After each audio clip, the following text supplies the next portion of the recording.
Hoje eu estou aqui na residência, mais especificamente no escritório de Anderson Fonseca, em Brejo Santo.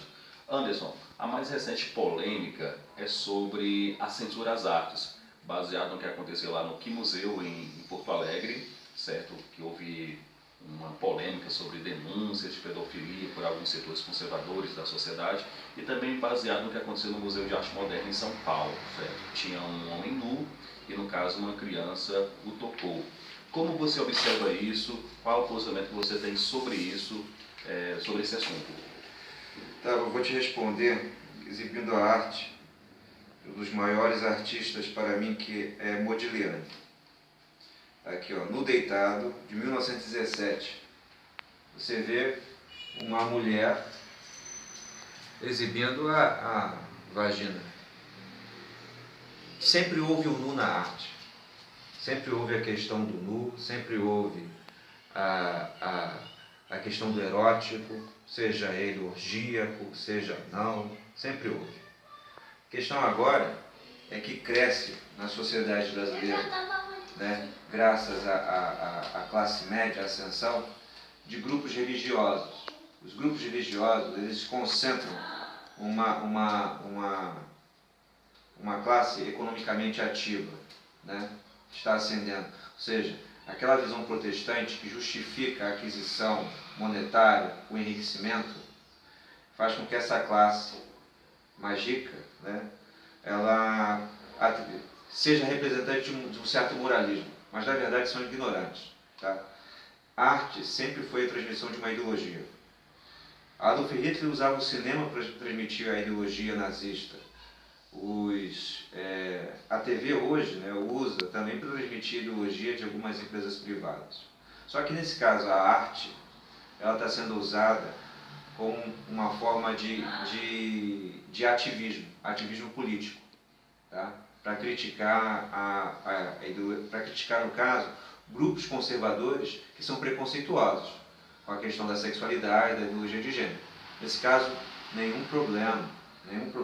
E o caso lá da exposição da arte em São Paulo, que teve a acusação de pedofilia, não é pedofilia. O erro cometido ali foi pela mãe levar a filha. Mas o momento artístico ali, a exposição do artista como um objeto que interage, né, porque no caso ele ali perdeu a significação de ser humano, passou a ser um objeto do museu, ali é dele, a exposição é dele, é do museu.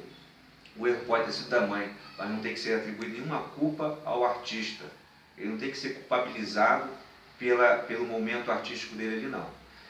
E qual é a outra pergunta que você ia fazer? A pergunta é o seguinte: eu vi em uma rede social que você se posicionou, eu já conheci esse seu posicionamento sobre a censura às artes, mas você se posicionou contrário ao protesto dos artistas. Por que você se posicionou contrário? É porque é bem simples, os artistas no Brasil eles só se posicionam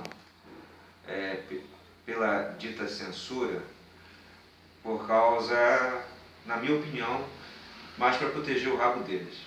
Você é bem chulo aí. Por quê? Porque eles recebem bilhões de reais pela Lei Rouanet e etc. Tá? Hoje vale a pena ter um senso crítico. Nem tudo que é exposto no museu é arte, nem tudo que é considerado arte pode ser chamado de arte. É preciso de haver um senso crítico. Senso crítico não é censura, é haver um senso crítico para a população, por uma educação mais qualificada. Tem que ter uma educação mais qualificada para a arte. Agora, os artistas se reúnem para se manifestar nesse momento, mas eu não vi nenhum outro momento eles se reunirem para fazer manifestações contra a violência em São Paulo, contra a violência no Rio de Janeiro, tá? Contra a exploração de crianças em trabalhos, por aí vai. Eles que têm mais poder de influência política, ao invés de fazer várias manifestações sucessivas a respeito de atos criminosos cometidos pelo próprio país, não, só se manifesta agora em relação à censura. Só nesse momento, por causa da relação do Brasil com a ditadura militar. Nesse caso, eu não vou ser a favor de um tipo de manifestação que é mais favorável a uma classe, que é a classe deles, e não favorece as outras classes. se é necessária uma manifestação, que seja uma manifestação que favoreça todas as classes econômicas que existem no Brasil, que favoreça a todos de maneira igual, negro, branco, indígena, seja pobre, seja rico ou da classe média, e não favorecer apenas um grupo específico, que é uma elite. Eles representam uma elite. A arte é elitizada, a arte só é de uma elite, não existe acesso cultural no Brasil para todas as classes, só há uma classe economicamente ativa, com poder maior aquisitivo, tem acesso à arte. Então a manifestação deles representa apenas a elite artística, não representa toda a população. Nesse caso eu não sou favorável.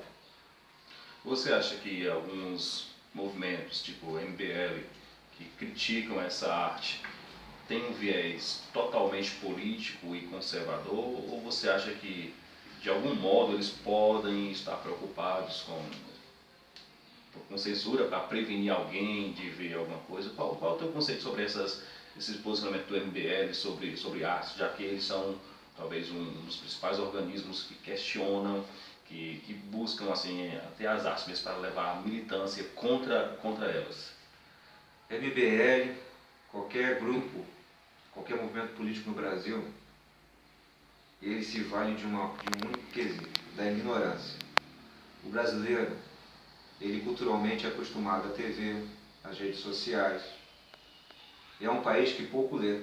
O brasileiro só lê um livro por ano, mas é o que mais consome TV e rede social no mundo.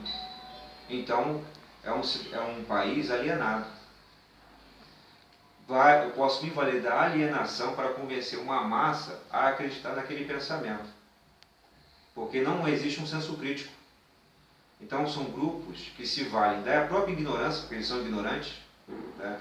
Eles são muito estúpidos, e convence a outra massa estúpida, porque não é educada, não tem educação, a segui-los. Tá? Ok. Estivemos aqui com Anderson Fonseca, professor da Rede Estadual de Ensino do Estado do Ceará, escritor dos livros O que eu disse ao General e Senhor Desdier e outras histórias. Anderson, obrigado pelos minutos de conversa. Valeu, cara. Show.